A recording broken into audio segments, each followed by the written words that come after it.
Baik, Assalamualaikum warahmatullahi wabarakatuh.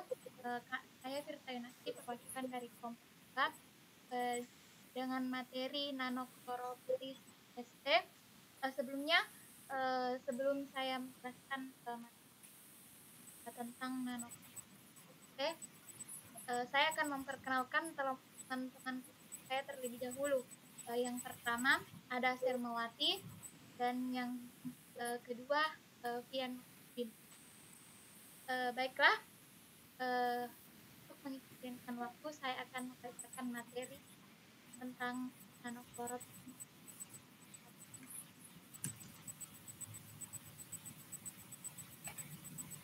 Nanoklorofilis ST merupakan organisme autotrof yang mempunyai klorofil, mampu menyerap karbon untuk proses fotosintesis dengan menghasilkan oksigen.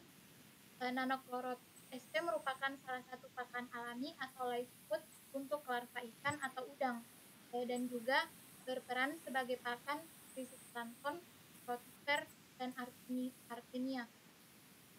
Kandungan nutrisi yang terkandung pada nanoklorofilis adalah protein 52,11%, karbohidrat 16,00%, lemak 27,65%, BPA 30,50%, total 3 HUPA 42,70%, vitamin C 0,85%, dan klorofil alfa 0,89%. Peran nanoklorofilis ST yang sedang menjadi sorotan adalah fungsinya sebagai karbon sink atau penyerap karbon yang dapat memperkecil gas rumah kaca atau greenhouse. Karbon dituding sebagai gas utama yang dapat merusak lapisan ozon yang dapat berakibat pada terjadinya pemanasan global atau global warming dan perubahan global atau global climate change.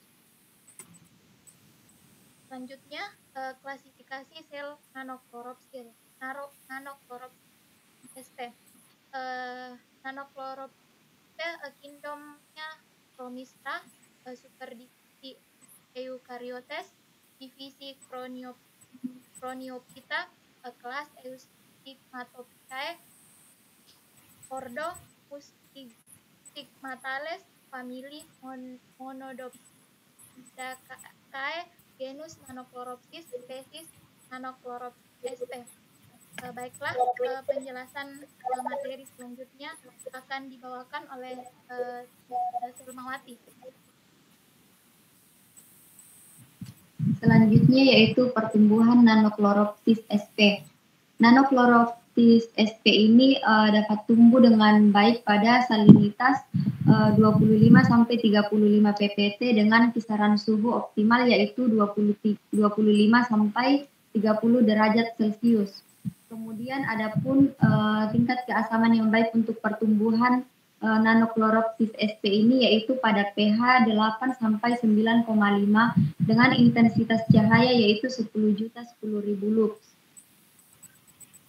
Kemudian untuk menunjang pertumbuhan nanoklorofilis sp ini membutuhkan nutrisi yang berupa unsur hara makro dan unsur hara mikro. Unsur hara makro sendiri terdiri dari nitrogen, fosfor, zat besi, kalium, magnesium, sulfur, dan kalsium. Kemudian untuk unsur hara mikronya sendiri yaitu H2BO3, MnCl3, ZnCl2, COCl2, dan sebagainya. Kemudian selanjutnya ada beberapa faktor lingkungan yang mempengaruhi pertumbuhan fitoplankton. Yang pertama yaitu cahaya matahari. Cahaya matahari dianggap memiliki pengaruh terhadap pertumbuhan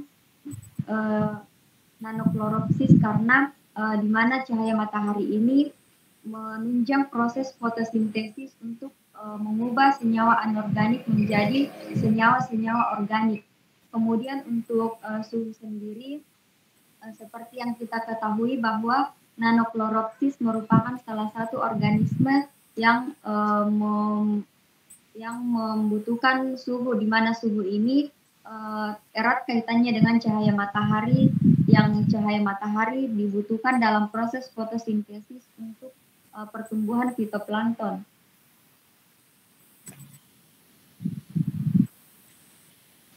Kemudian selanjutnya yaitu pH.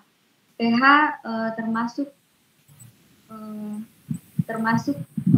sebagai yang mempengaruhi pertumbuhan fitoplankton karena fitoplankton merupakan salah satu organisme yang memiliki tingkat kepekaan terhadap derajat keasaman. Kemudian yang keempat yaitu kandungan CO2 bebas. Ketersediaan CO2 dalam media kultur merupakan faktor yang penting karena secara tidak langsung dipakai untuk membentuk molekul-molekul organik melalui proses fotosintesis. Dan yang terakhir yaitu salinitas.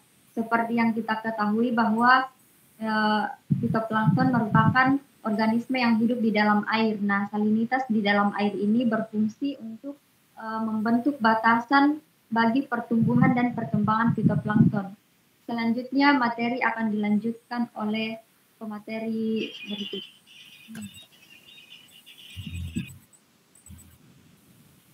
Baik, saya akan melanjutkan pembahasan dari kelompok kami, yaitu kultur pertumbuhan fitoplankton dalam isolasi. Prinsip dasar isolasi adalah usaha untuk memurnikan spesies mikroalga yang tercampur ke dalam jenis lain atau memilih spesies mikroalga tertentu apabila diperoleh dari perairan alam. Teknik isolasi yang biasa dilakukan ada 3 macam, yakni metode mikropipet, media agar, dan kultur berulang. Kultur murni.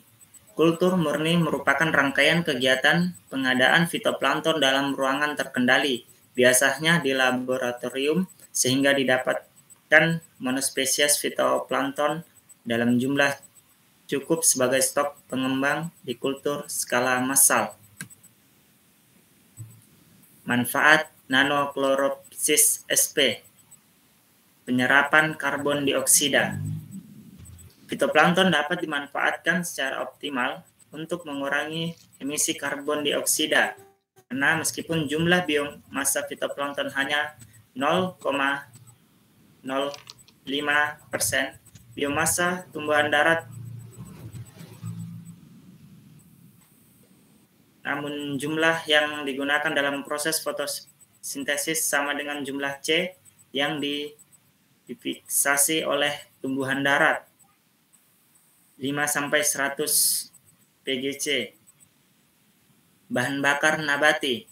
Mikroalga merupakan mikroorganisme laut dengan kandungan minyak tinggi mencapai lebih dari 5%, dan sampai saat ini masih menjadi sumber minyak terbaik di dunia.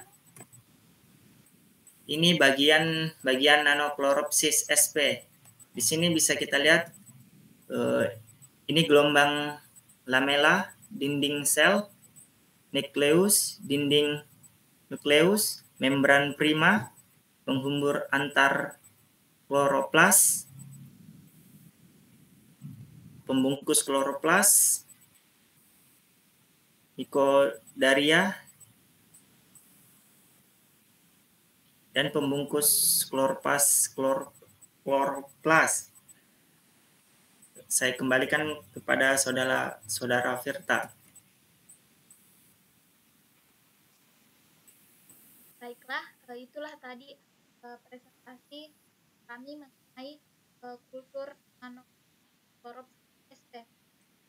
Sekian dari kelompok kami. Terima kasih. Assalamualaikum warahmatullahi wabarakatuh.